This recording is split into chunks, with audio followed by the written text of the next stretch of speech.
Ladies and gentlemen, may I ask you to please warmly welcome Dr. Andreas Schleicher, OECD Director for Education and Skills, to talk about the opportunities, challenges, and achievements in improving the education.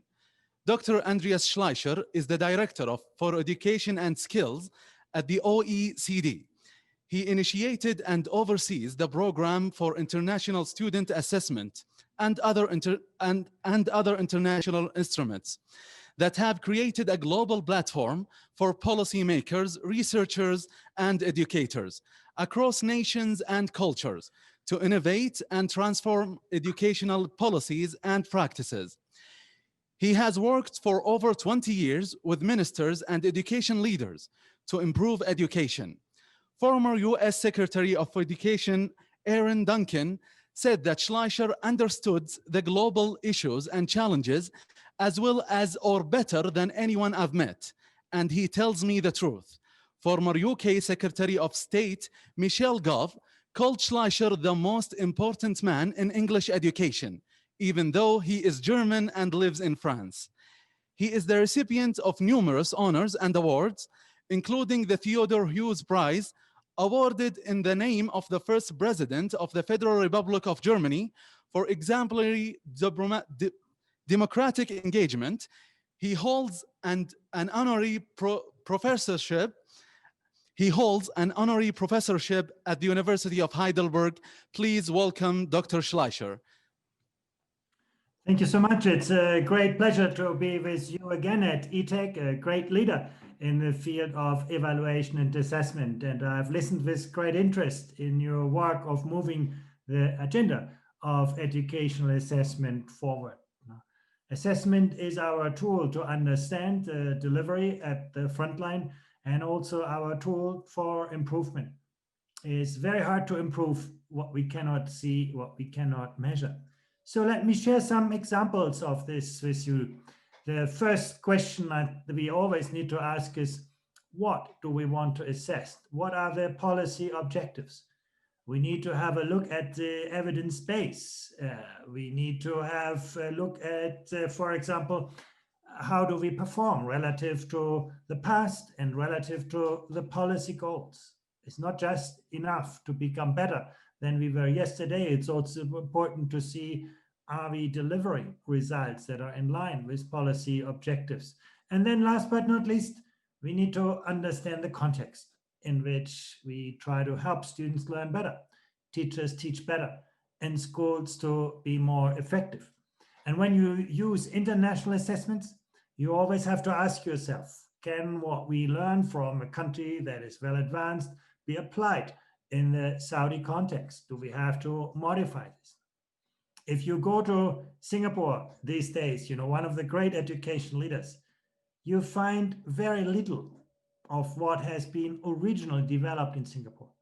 But Singapore is probably the best player in adapting the best examples from all over the world and making them, happen in their country and in a way that is often superior than these strategies worked in their original countries.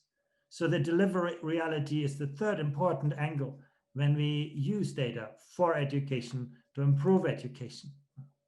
And there are many layers. Of course, ultimately, everything is about student learning. Education systems are not designed around the needs of adults.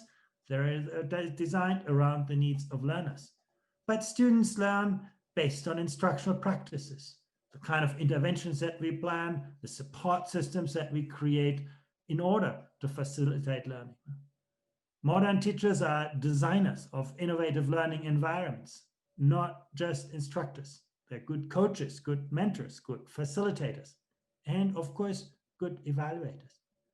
But those practices are not alone. Those practices are delivered by people, educators, leaders, support personnel, and last but not least, families.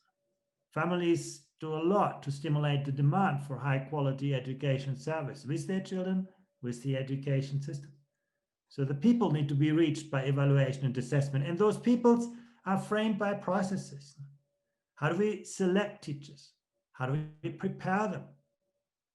What are mechanisms used to recruit the best and brightest into teaching? How do we organize the work so that we can actually retain the best people in teaching? What career perspectives do we offer? What support? What methods of supervision do we put in place? Those processes are hugely influential on the people that we will actually attract, develop, and retain in education, educators and leaders. And those processes, in turn, are shaped by tools, educational standards, our vision for what is important in education, curricula, the instruments that put those standards into practice, that frame what should be learned, what should be taught, technology, assessments, and data systems. Those are our tools to frame those kinds of environments. And ultimately, this is all about the design, the implementation, and the alignment of policies. So there are many, many layers that we need to consider when we develop 21st century assessment systems in order to facilitate better student learning outcomes. And there are also many actors involved. That's something very, very important as well. There is the system. We assess the performance of the system overall, the quality of the education system, equity in the distribution of opportunities, efficiency, value for money. There is the school. Now, we evaluate the performance of individual schools. Some schools may do well, other schools may do less well, and that may depend in part of their context and in part on productivity. There's the classroom within the school. Now, often there's a lot of variability in performance based on classrooms within a school. And then we need to ask ourselves, to what extent are we evaluating systems, schools, and classes for purposes of accountability, to see whether they are delivering what they're supposed to deliver, and to what extent do we look at aspects of improvement? And they're often very difficult to reconcile. Assessment for accountability is a very important tool, but it may put off teachers, said sometimes.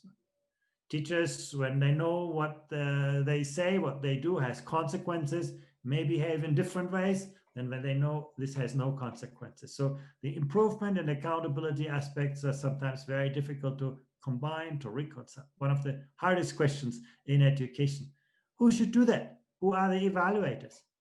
Who are the users of the feedback?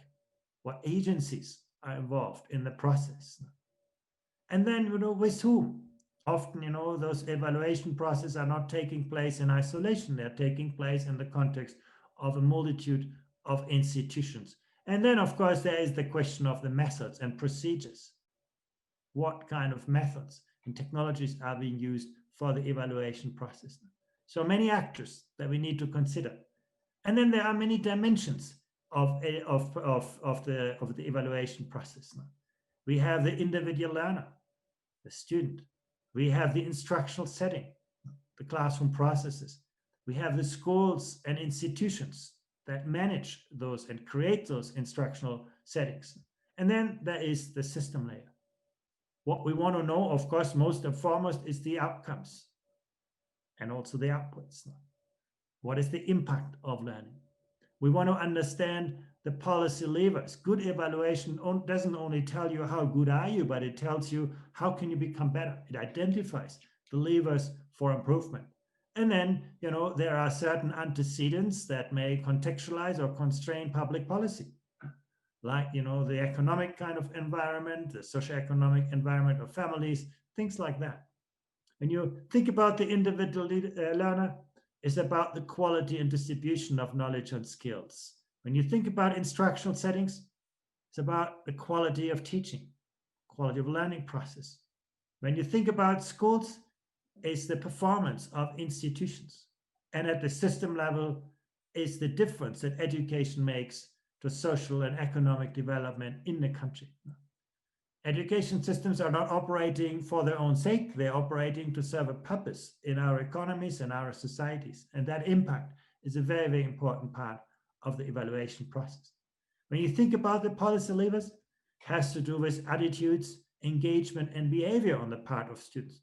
Many people think of those things as external constraints, but no, we should think of them as active ingredients of the education processes, things that we can change. And I'm going to show you some examples of this. When we talk about instructional settings, It's about the learning practices, the classroom climate, the institutional performance, the learning environment at school and at the system level, the structures and resource allocation process and policies. How do we mobilize and share and allocate resources? How do we align resources with needs? And then on the antecedent side, it usually is about the social and economic context of the people, the institutions, and the countries that we need to consider.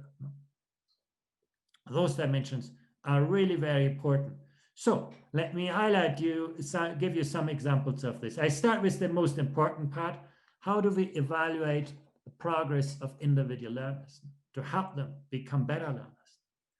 And I show you, assessment and exams have become very, very powerful through technology. We now have new types of assessments where simulations or games are being used. In the medical sector, you'll find some very advanced examples where students can do an operation and the computer can evaluate their performance in that operation. We also use adaptive assessments these days, assessments that adapt to the abilities of the learner.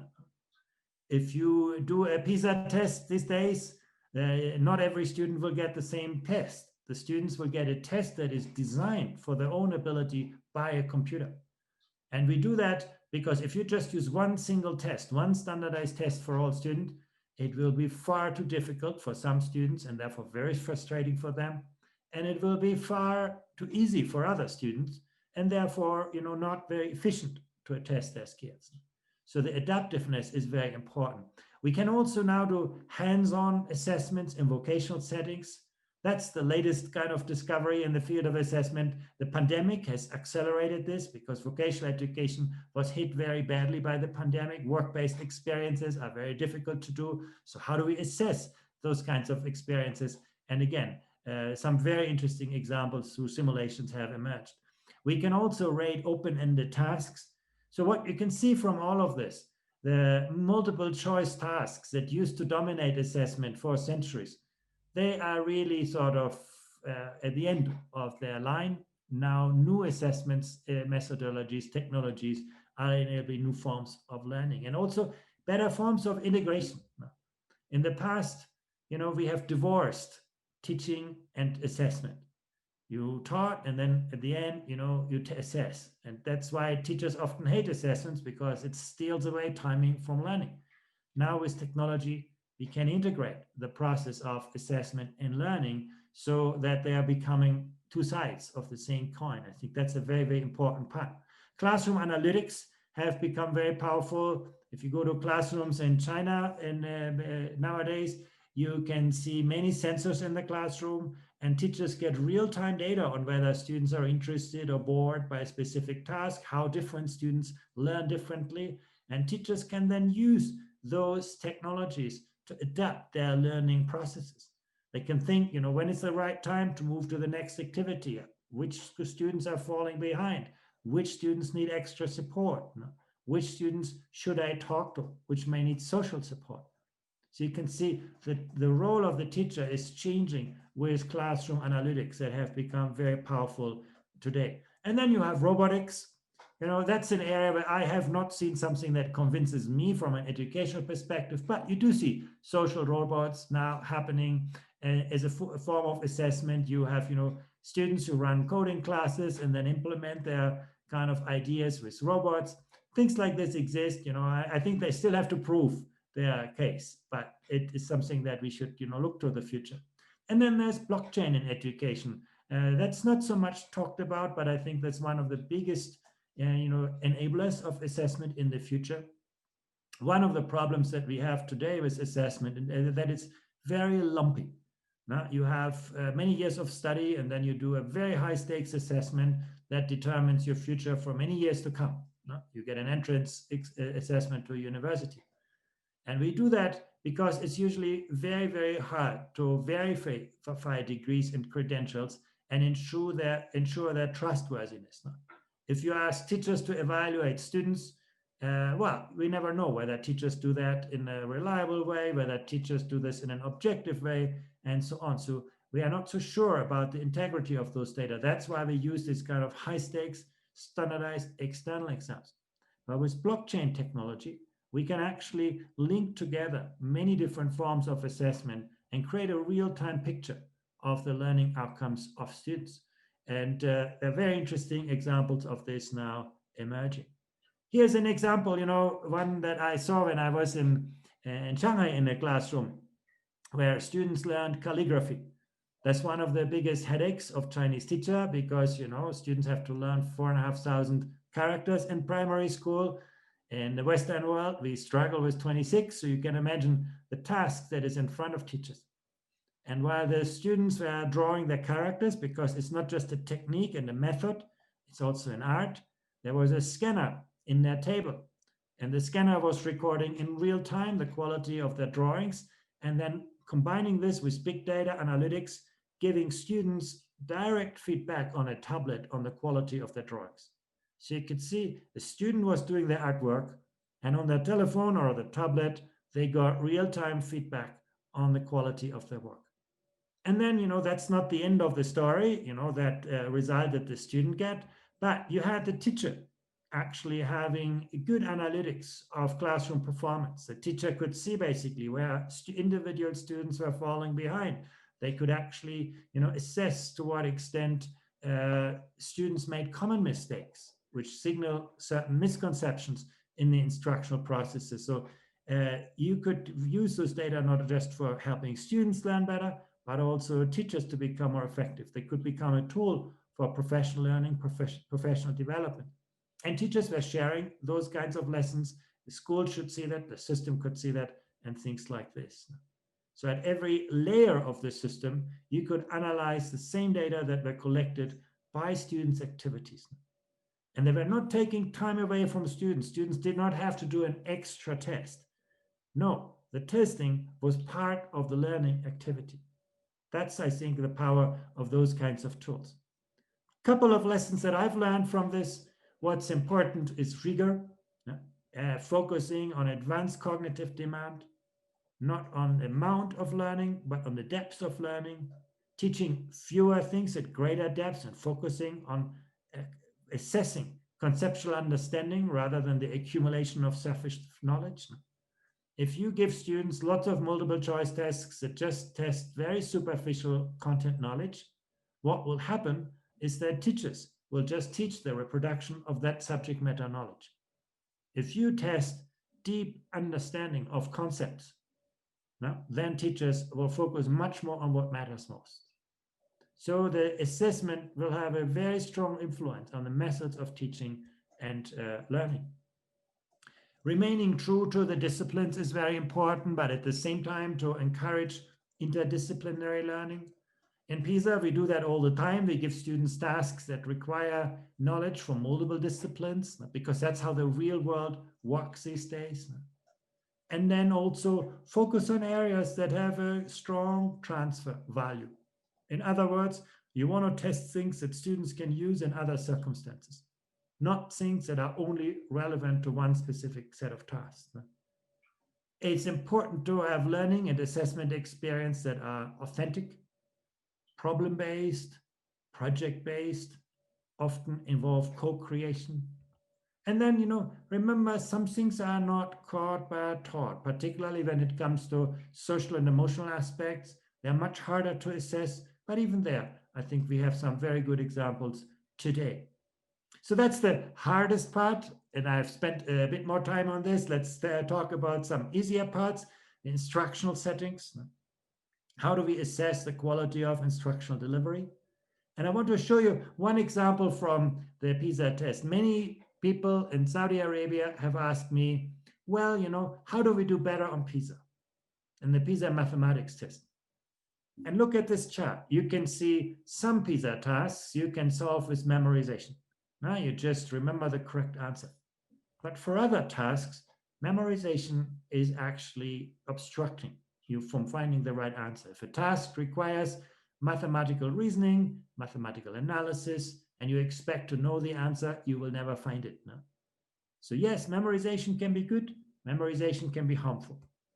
And now, if you look at the individual PISA tasks in mathematics, you can see you can only solve the very simplest task with memorization. for most of the more complex mathematical tasks that really require you to think like a mathematician, memorization skills are harmful.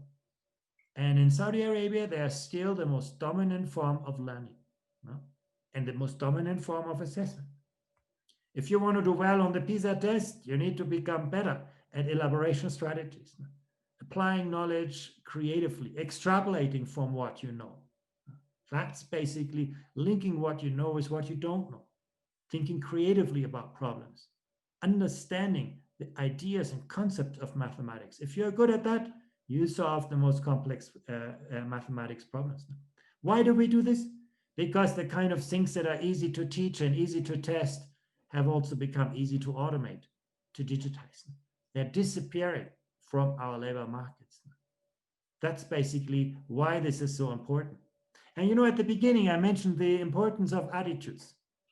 And you can say, well, you know, why is it the role of schools to shape attitudes of students? But here you can see some of them belong to the best predictors of PISA performance. Now, here I mark the idea of growth mindset. To what extent do students believe in their own ability to change outcomes? If I look at Estonia, for example, the #1 performer in the OECD area, students do very well on PISA, but they also believe that they own their success. If I look at Indonesia, you can see they struggle with PISA, and they also believe that there's nothing they can change. My success depends on inherited intelligence. If I'm not born intelligent, I will not be successful. And you can see that's also the predominant perception in Saudi Arabia. So if schools can change the mindset of students by giving them tasks where they can overcome difficulties, where they can show effort, persistence, and succeed ultimately, you can see strengthening growth mindset could become one of the predictors for actually doing better. That's why in evaluation and assessment, we should look beyond cognitive performance. Modern assessment should try to capture a wide range of cognitive, social, and emotional factors because we know that they are mattering a lot. I give you another example. Boys and girls now have more or less the same performance on science. So if you look at a science cognitive test, you'll see that boys and girls have similar good results. But when you ask boys and girls, do you want to become a scientist? The boys will say yes, the girls will say no. So if we ignore that social and emotional attachment to the disciplines, we will ignore a big part of the future. That's, I think, a very important aspect. It's harder, those aspects are harder to measure, but equally important. I also show you where students had a better growth mindset, they were more motivated to master difficult tasks. They had a greater sense of self-efficacy. They were less afraid of failure. They were more ready to establish ambitious learning goals. And they saw greater value in schooling. So you can see growth mindset is a very important aspect for learning in general. Let me briefly touch on the institutions. Looking at institutional performance, this is one of the most instructive charts on this. Basically, what you can see here is that, you know, on the vertical axis, you see the skills of adults, 25 to 65-year-olds. And then in green, I've marked those who have a university qualification. In red, those who have a high school degree. And in the cross, those who have less than upper secondary education. And when you look at this, you can see a Japanese high school graduate has better skills than, for example, an Irish, Korean, Canadian, or even more so on the left side, university graduate. So credentials don't tell you that much about the real skills of people.